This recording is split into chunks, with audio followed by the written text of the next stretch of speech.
Hey guys, welcome back. So today we're going to go over this awesome Maserati we have in the shop. I'm going to do a full foam wash on it today using our 2-bucket method.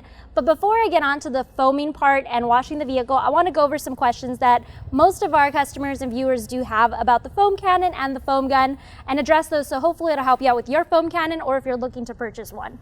So to start off, the foam cannon is usually referred to something that is connected to your pressure washer. So our TORQ foam cannon needs a pressure washer to use it.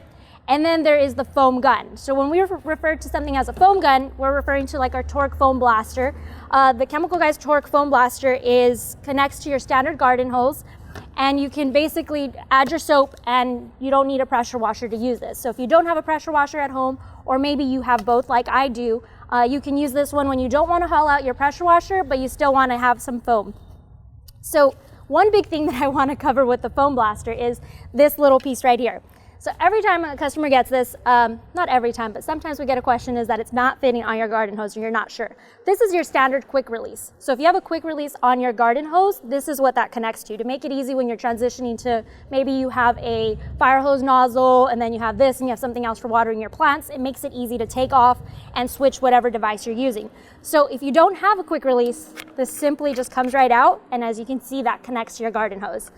Sometimes people don't realize that that needs to come off, and I wanted to make sure to cover that.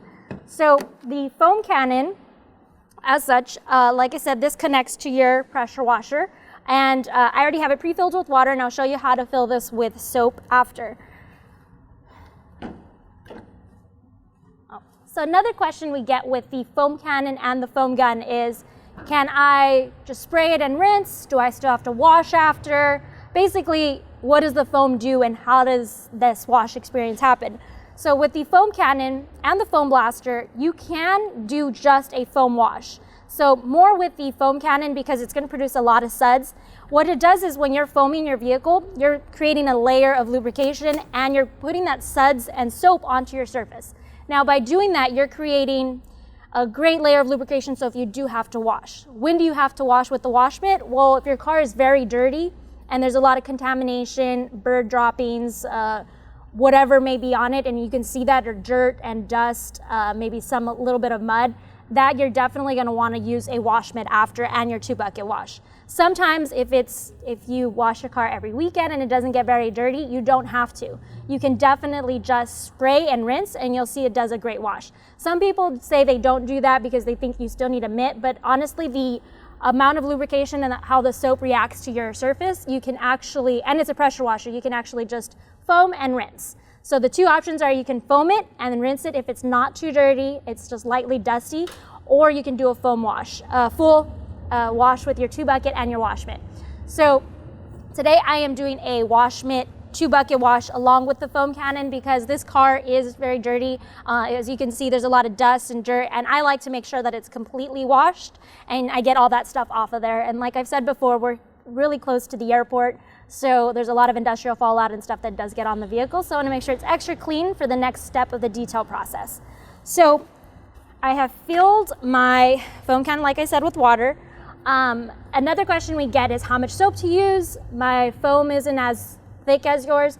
We put about 2 to 3 ounces of our choice of soap in the foam cannon, but if you decide you want more suds, just add more soap. That's basically it. If you just want to add more, add more. So I chose today to do Glossworks Auto Wash. So Glossworks is a great soap. It is going to provide gloss for the surface. So sometimes when you have a car, like for example, a black vehicle, you aren't sure what to use or what kind of soap. Sometimes people would want to see if either by just using a soap, you can provide a great amount of gloss that maybe you don't have to do paint correction or even add a wax. So the reason I chose Glossworks is because I want to see what kind of great results I can get on this black vehicle. And with my experience with Glossworks, you're going to see an amazing depth and gloss in the surface that we may not even need to do anything further other than maybe a clay bar. So that's why I chose Glossworks, and you can use Glossworks in your traditional bucket if you don't have a foam cannon or a foam gun, or you can also use it in those as well. So I'm going to add my Glossworks to my foam cannon.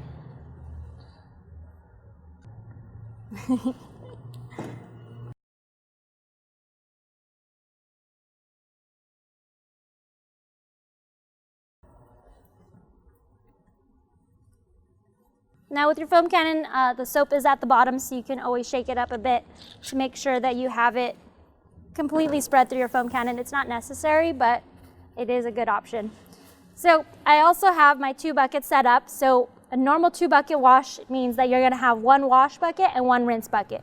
So to further make sure I don't scratch the vehicle surface, a lot of times you'll see a car that has a lot of scratches. If you look closely to your car, I bet you it has a lot of scratches and swirls in the paint.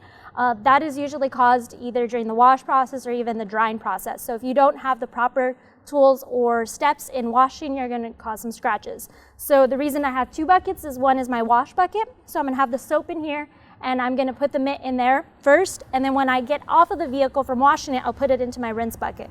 So using the cyclone dirt traps, putting them at the bottom of the bucket, we'll be able to trap all the dirt, debris, any particles at the bottom of the bucket and not in my wash water or even my rinse water.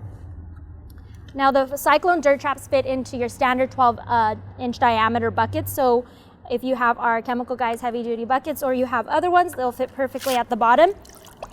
If your bucket is a little bit wider at the bottom, don't worry if it sits a little bit higher, it still works. As long as it stays snug, it'll still capture it at the bottom.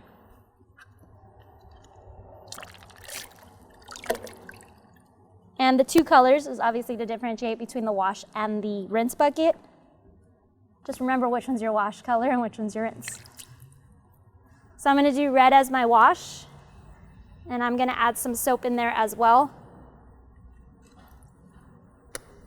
And the reason I added that is just in case I want some extra lubrication and extra washing when I do put my wash mitt inside the bucket. I have some soap in there to do so, and to also know that that's my wash bucket. All right, now I'm gonna rinse off the vehicle first, and then I'm gonna connect my TORQ foam cannon, and then we'll get to washing.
So we finished washing the car. I dried it up with our woolly mammoth towel, and it looks amazing. From what you can see, the car looks really shiny. This black paint is a gloss that you're looking for.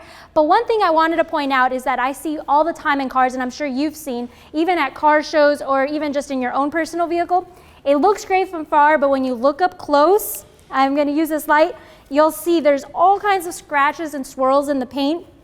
So what we want to do is we want to make sure to address that and show you how to remove the scratches and swirls in this black paint with just a one-step process. So before you want to get to your polishing, you definitely want to make sure to clay the surface. It doesn't sound so rough if you hear that, if you can. It actually feels smooth, but you still want to clay it because there's definitely some contaminants on there. So to make sure before you get into your polishing.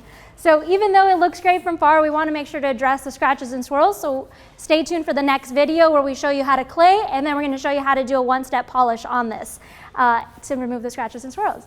So if you love your car, keep it clean with Chemical Guys, and we'll see you next time.